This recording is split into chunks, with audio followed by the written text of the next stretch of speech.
китермен һәм бераз гына тукталырмын инде язу тарихына да. Язу тарихына да. Ни өчен менә шушы ике мәсьәләне мин берләштерергә теләдем, чөнки алар берсе икенчесе белән үзара бәйләнеп китә. Менә хәзерге вакытта дөньяда инде 7 миллиард чамасы халык яши. Бу шактый зур сан дип әйтик, һәм бу сан әле киләчәктә дә күбәячәк, артачак. Һәм шундый сорау куябыз инде, менә бу 7 миллиард чамасы халык күпме телдә аралаша. Һәм хәзерге вакытта шулай төрле фикерләр әйтелә, чама белән 6000 чамасы тел бар дип әйтә алабыз. Менә галимнәр инде исәпләп чыгарганнар, шул 6000 чамасы телнең 700ләбе бер Һиндстанда гына тараш алган. Ягъни бердә әйтеп китә алабыз, менә әйтик, телләрнең шактый зур өлеше, димәк, Һиндстанда. Һәм телләрнең саны да тотрыклы түгел. Менә кайбер телләр инде әкренләп әйтик, үле телләр разрядына күчәргә мөмкин, рәтенә дип әйтгәндә бит. Менә шуңа күрә телләр саны инде үзгәреп тора. Үле телләр мәсьәләсенә килсәк, сезнең ишеткәнегез бар да инде алар турында башта билгеләмә биреп китәбез. Нинди телләр алар үле телләр? Ягъни кайчандыр актив кулланышта булып та, күпмедер вакыттан соң инде димәк, шушы телдә сөйләшүче халыклар булмагач, алар кулланылмый башлаганнар һәм шул рәвешле юкка чыкканнар. Мәсәлән, сез беләсез, шумер теле турында ишеткәнегез бардыр инде менә кайберләрегезнең, әйбит. Бик борынгы әйтик, менә телләрнең берсе шумер теле. Шулай ук шундый үле телләргә без кертеп карый алабыз. Әйтик, латин телен, аны инде ишеткәнегез бар. Латин теле үзе үле тел булса да, хәзерге вакытта латин терминнары төрле өлкәләрдә кулланылалар. Мәсәлән, медицина өлкәсендә яки әйтик, дару исемнәре буларак дип әйтик инде, диагноз, лайдинде, яки башка фәннәр өлкәсендә. Менә мин сезгә тел гыйлеме буенча лекция укыйм нигездә. Һәм менә бу тел гыйлеме ул лингвистика фәне дип атала бит инде. Лингвистика фәне һәм лингвистика өлкәсендә эшләгән инде галимнәр, алар лингвистлар. Һәм шушы лингвистика термины да лингва, ягъни латинча лингва, ягъни тел дигән сүзгә нигезләнгән. Һәм тагын үле телләргә без кертеп карый алабыз. Сез борынгы кыпчак турында, теле турында ишеткәнегез бар. Шулай ук борынгы хазар теле турында, уйгыр теле турында. Димәк, кайберләрен беләсез инде, ишеткәнегез бар, әйбит. Менә үле телләр турында әйтеп киттем, алга табан инде тукталып китермен. Димәк, телләрнең икенче төренә аларны тере телләр дип атыйлар. Инде исеменнән үк күренгәнчә, тере телләр дип бүген дә актив кулланышта йөри торган телләргә әйтәбез. Дөньяда иң киң таралыш алган телләр мәсьәләсенә килсәк, әлбәттә, инде хәзерге вакытта менә шундый иң зур телләрнең берсе ул Кытай теле. Кытай теле. Чөнки беләбез, әйтик, Кытай телендә аралашучылар саны хәзерге вакытта 1 миллиардтан артты. Һәм икенче телгә килсәк инде шулай ук зур телләрнең берсе ул инглиз теле. Инглиз теле. Һәм тагын инглиз теле кайсы ягы белән аерылып тора башка телләрдән. Әле ул тагын бөтен дөнья аралашу теле. Әйбит. Менә әйтик, кайсы гына илләргә барып чыксак та, әйтик, анда төрле чараларда яки әйтик, шулай ук тормышның теләсә кайсы өлкәсен алсак та дип әйтгәндә, әйбит, без димәк, инглиз теленә таяна алабыз. Димәк, инглиз теле бөтен дөнья аралашу теле булып санала хәзерге вакытта. Һәм аның инде роле беләсез, үскәннән үсә бара, шулай бит инглиз теленең. Һәм инглиз телен хәзерге вакытта инде өйрәнергә теләүчеләр шактый һәм төрле уку йортларында укытыла инглиз теле. Һәм әйтергә кирәк, бүген бөтен мөмкинлекләр бар, димәк, чит телләрне өйрәнергә. Алга табан шундый зур телләрнең берсе ул хинди һәм урду дигән телләр. Хинди, урду телләре. Мин инде һәрберсенә булай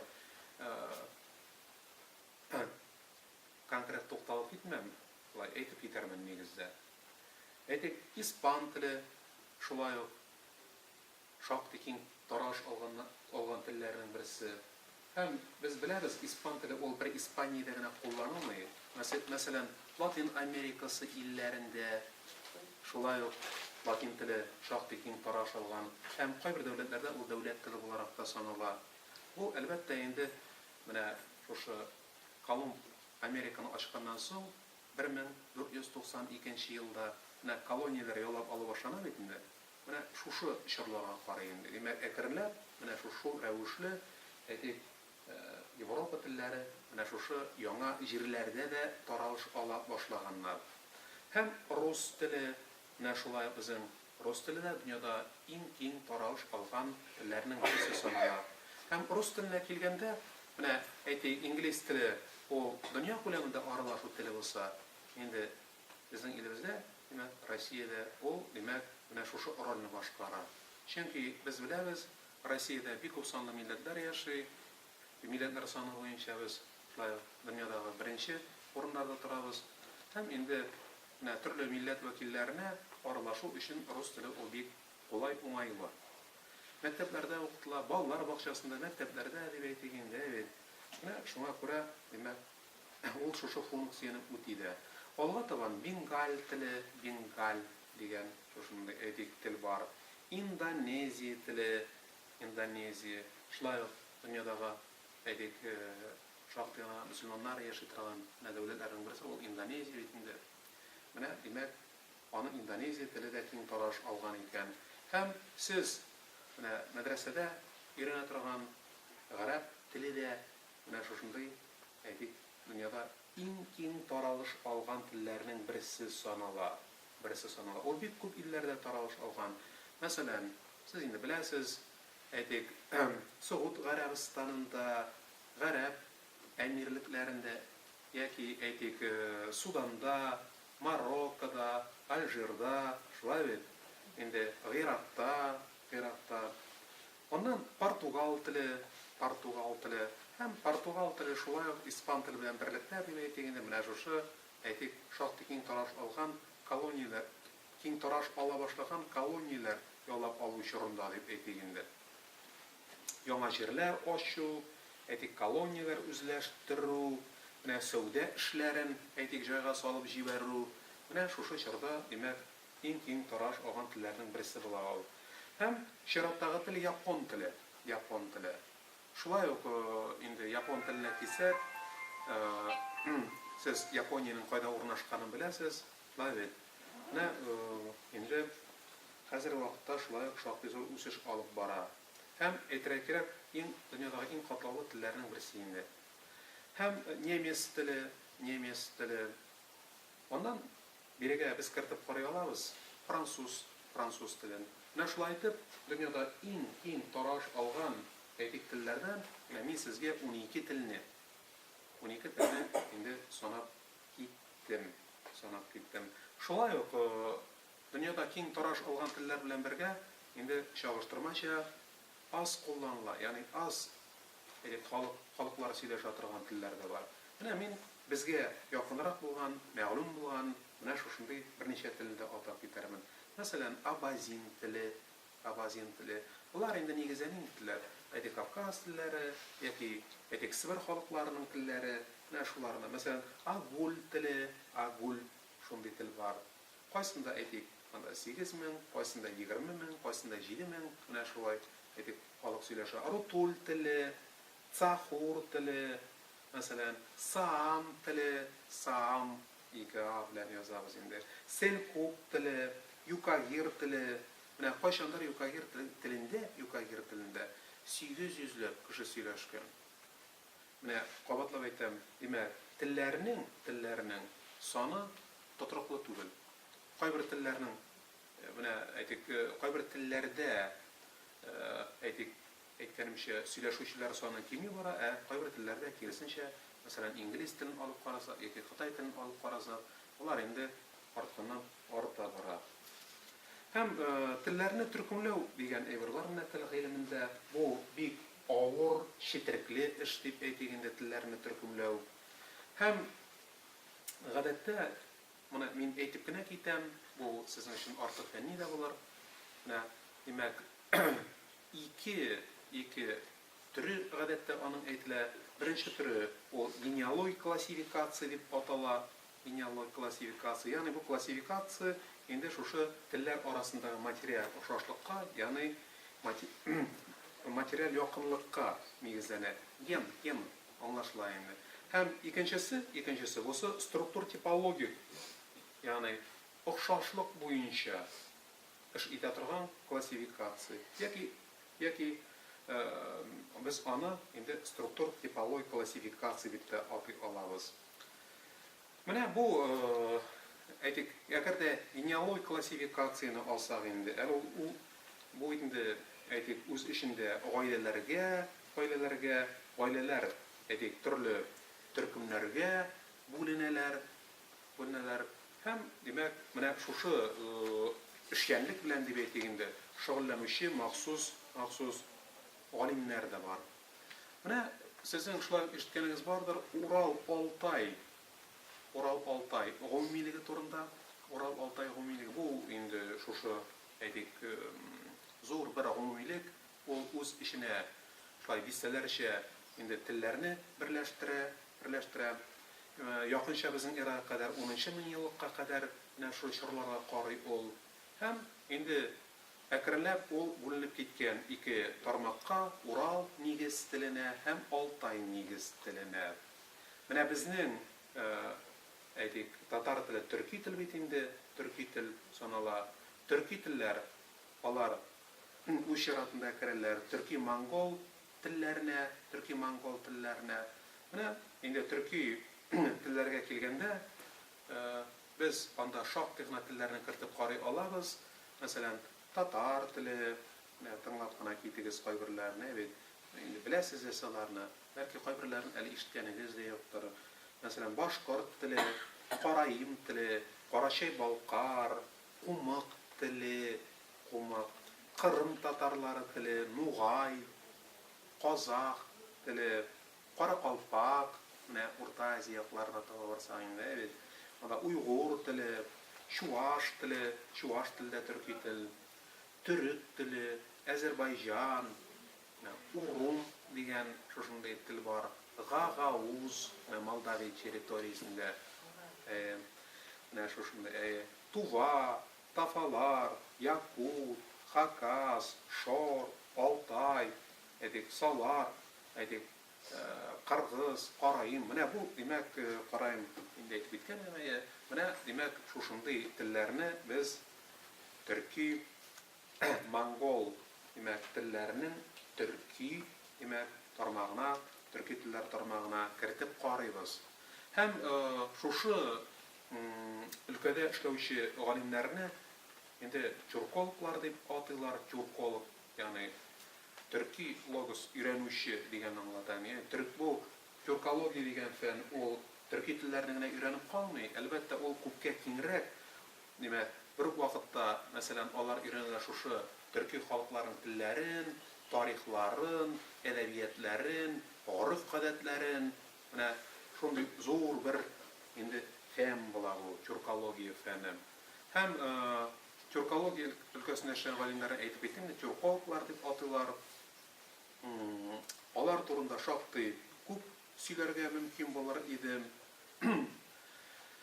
Hazır indi äkrenläp min ikinci ülüşke köşärmin, bu bizning ýazu taryhy. Elbette tiller taryhy ol turdan tura beýlengen bitinde ýazu taryhy bilen. Ýazu ol şagyrtmaça soňra baraka kelgen. Hem ýazu diýip indi biz närsege aýtабыз? Yani okup, görüp, kabul etile turgan mahsus indi belgiler, znaklar sistemasına biz ýazu diýip aýtабыз. Ýazu. Hem ýazu da ol şonday tiz wagt aralygynda gana barlyga kelmegen, şolay ýazu barlyga kelsin üçin meňerlegen ýyllar kirek bolgan. Һәм бик шундый борынгы чорларга карасак, шундый шартлы рәвештә шулай дип әйтелә инде ул әйбер язу булган, әйбер язу. Әлбәттә, әйбер язу аны дөрес аңларга кирәк инде. Бу нәрсә дигән сүз? Мәсәлән, менә борынгы халыкларның берсендә корган агач ботаклары кулланылган. Мәсәлән, кабилә юлбашчысы үлеп китсә, әйтик, шушы якын тирәдә, күрше тирәдәге кабиләләргә инде корган агач ботаклары җибәрә торган булганнар. Һәм шушы корган агач ботагын алгач, алар инде белгәннәр, әйтик, менә шушы кабиләдәге юлбашчы вафат булган икән. Бу үзенә күрә мәгълүмат тапшыру чарасы булган, мәгълүмат. Һәм Перу инде ишеткәнегез бар, Перуда кулланылган, димәк, түйін язуы, кипу язуы дип атаганнар аны. Ягъни төрле, әйтик, төсле бауларга төрлечә киемнәр ясап, инде әйтик, булда билгеле бер мәгълүмат тапшыра торган булган. Һәм түйін язуының эзләре ул безнең көннәргә кадәр килеп җиткән. Менә элегрәк әбиләр инде мәсәлән нәрсәндә булса онытмас өчен, әйтик, менә шушы эшне эшлисем бар бит әле минем дип хәтердә саклау өчен яулыкларның бер әйтик почмагын төнәп кую, мәсәлән, әйт. Һәм шуны күргән саен аларның исенә инде әлеге эшләнмәгән эш, димәк, истәренә килеп төшә торган булган. Әйт. Менә әйтик, башка халыкларда да ул аның эзләре кулланыла. Һәм менә иракез кабиләләрендә шулай ук инде кулланылган хәбәрләрне тапшыру өчен билгеле бер тәртиптә тезелгән кабырчык язуы да булган. Кабырчыкның нәрсә икәнлеге су буйларында, елга буйларында, әйтик, диңгез буйларында кабырчык язуы лампум дип атаганнар аны кабырчык язуын. Менә күргәнегезчә шушындай бик кызыклы, әйтик, язу булган ул әйбер язуы. Һәм шулай аның эзләре дә безнең көннәргә кадәр килеп җиткән. Менә, мәсәлән, әйтик, төрле реклама чарасы кебек инде кибет витриналарына куела торган әйберләр, хәтта без әле исемен күргәнче әлеге кибетнең без анда нәрсә сатылуын белә алабыз. Ягъни анда шушы витриналарга куелган әйберләрне күреп тә тәрәзә кырына, мәсәлән, инде шулай бит инде. Мәсәлән, монда әйтик, ашамлыклар сатылырга мөмкин, әйтик, галстук, сәдәп дип әйтик инде, уйык, мәсәлән, күлмәк иш әйберләр куелырга мөмкин, шулай бит. Менә шушындай инде әйбер язуның бер төре булып санала. Яки әйтик, чәчәкләр бүләк итү. Менә чәчәкләр бүләк итү бар бит инде. Чәчәкләр бүләк итү дә ул әйбер язуның бер төре буларак аны атарга мөмкин. Ягъни кешеләр ул романтизм чорында барырга килгән бит инде. Бер-берсенә чәчәкләр бүләк иткән вакытта теләсә нинди чәчәк бүләк итмәгәннәр. Димәк, менә алар нәрсә турында хәбәр итәргә теләгәннәр, инде әйтик, шул мәгълүмат салынган, әйтик, чәчәкне бүләк иткәннәр. Ягъни үз фикерләрен җиткергәннәр. Һәм шушы чәчәкләрне кабул итеп алган кешеләр дә инде менә теге кеше нәрсә итәргә теләгән, аңлай бит. Шул, димәк, мәгълүматка төшенгәннәр. Менә бу да шушы, димәк, әйбер язуның бер изи буларак, димәк, санала була. Һәм гомумән инде язу материалына килгәндә, шулай ук язу материалы да төрле булган.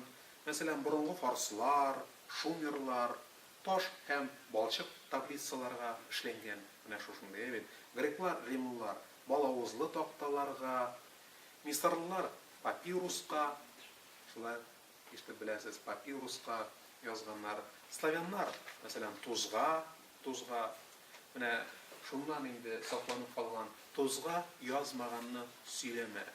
Ягъни булмаган әйбер булган, тузга язмаганны сөйләү.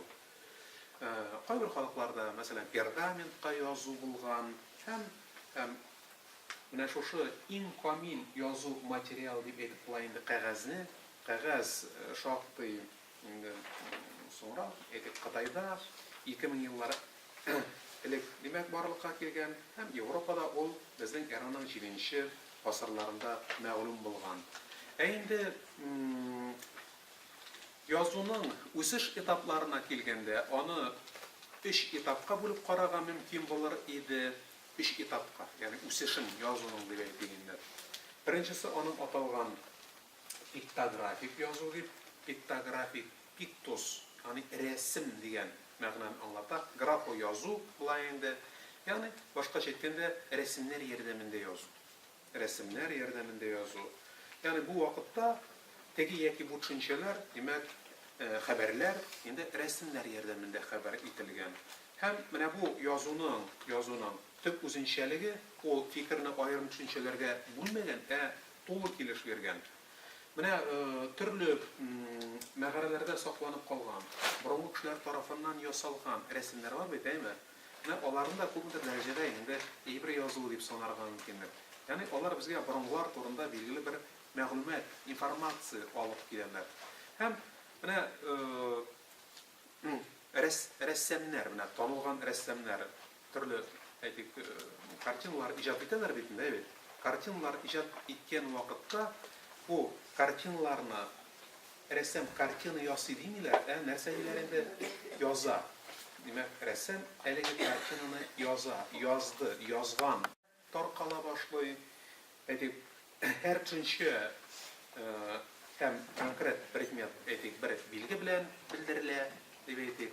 Мәсәлән, иероглифларны менә беләсез, иероглиф Кытайда, Япониядә иероглифлар. Менә аларны димәк бирегә кертеп карарга мөмкин булыр иде, әйме? Алар бер вакытта рәсемнәрен дә хәтерләтәләр. Һәм икенче яктан алар инде әйтик знакларга да ошаганнар, язу знакларына да ошаганнар. Менә шушындый димәк кызыклы язуның бер түре әйтик ул идеографик, идея. Ягъни инде булса мәгълүмат, идея һәм графо язу. Менә шушы димәк мәгънәне хәбәр итеп килә. Һәм инде биредә шулай ук сүзлек составы да чагыла башлый. Ишенче төре ул фонетик язу. Фонетик язу бу инде фонетик язу, менә хәзер кулланыла торган язу, фонетик язу. Безнең фонетик язу мәгънәгә түгел, яңгырашка нигезләнә. Менә моны истә калдырыгыз. Мәгънәгә түгел, яңгырашка нигезләнә. Һәм фонетик язуның үзен ике төргә бүлеп карарга мөмкин булыр иде. Беренчесе аның ижик язуы шулай дип атала ул, ижик язуы. Һәм инде аваз язуы. Ижик язуы. Беренче алфавитны менә кемнәр эшләгәннәр? Бу турыда әйтик төрле фикерләр ишетергә мөмкин. Һәм гадәттә инде беренче шушы алфавитны безнең эрага кадәр 12нче, 10нчы гасырларда финикиялеләр, финикийцы, ягъни борынгы финикиялеләр барлыкка китергәннәр дип әйтелә. Әлеге финикия әлифбасында 32 хәреф булган һәм алар тартыкларны яисә сузык һәм тартыктан торган ижикләрне белдергәннәр. Һәм соңрак безнең эрага кадәр 3нче гасырда инде язуның тиз язма дигән түрі барлыкка килгән, тиз язма. Әгәр дә элек язу, мәсәлән, зуррак булса дип әйтелгәндә, әйбит, ниндер шундый әйтик төрле почмаклар, квадратлар формасында әйтеп кулланылган булса, хәзер инде димәк хәрефләр гадиләшкән, һәрбер хәрефне рәсем ясалган кебек, димәк ясалтырга кирәк булмаган инде, гадиләшкән, алар кечерәйгәннәр, аннан түгәрәкләнгәннәр, аңлашыла, ничек түгәрәкләнгән язуы җиңелрәк булсын өчен, аннан инде бергә языла башлаганнар. Менә басма хәрефләр бар бит, басма хәрефләрдә һәрбер хәреф аерым языла. Тиз язу төрендә инде без нишлибез? Тиз язабыз, инде түгәрәкләп язабыз һәм хәрефләрне бер-берсенә ялгап барабыз. Һәм тиз арада шундый зур дип әйтгәндә, әйтик текстларны да без яза алабыз. Һәм инде менә борынгы язулар мәсьәләсенә килгәндә, борынгы язулар алар бүген дә табылып торалар. алар укылганнары бар, укылмаганнары бар. Менә безгә караган инде шушындый иң борынгы чыганакларның берсе төрки халыкларга ул рун графикасында язылган Архон Енисей чыганаклары. Архон Енисей чыганаклары. Иң борынгы әйтик безгә караган язуларны шушы язулар дип әйтеп булыр иде. Бу язуларны тикшерү өлкәсендә күп кенә галимнәр эшләгәннәр, ләкин уңыш дип әйтик инде, ике галимгә елмайган. Менә алар инде укуга ирешкәннәр. Шушы борынгы чыганакларны берсе аның 1893 елда Дания галиме Вильхельм Томсон дигән галим һәм икенчесе 1894 елда Василий Васильевич Ратлов дигән, димәк, рус галиме менә шушы, димәк, язуларны укыганнар. Икесе ике җирдә дип әйткәнчә, берсе Дания галиме булган, икенчесе Россиядә, икесе ике җирдә һәм инде менә бу үзенә күрә зур бер ачыш булган. Шушы борынгы язуларны тикшерү һәм укуны дешифровкалау дип атыйлар. Дешифровкалау, ягъни аларның мәгънәләрен ачу, укуга ирешү була инде. Хәзерге вакытта, хәзерге вакытта да менә шушындый язулар әле бар, укылмаган яки укылып бетмәгән дип әйтик инде. Шушындый язуларга біз кертеп карый алабыз. Фест дискосын менә шушындый язу бар. Ронга язуы, ронга язуы. Алга табан килка язуы. Һәм менә бу язуларны, димәк, уку инде әйткәнемчә, ул безнең көннәрдә дә дәвам итә. Дип, инде менә шу урында төгәлләрбез.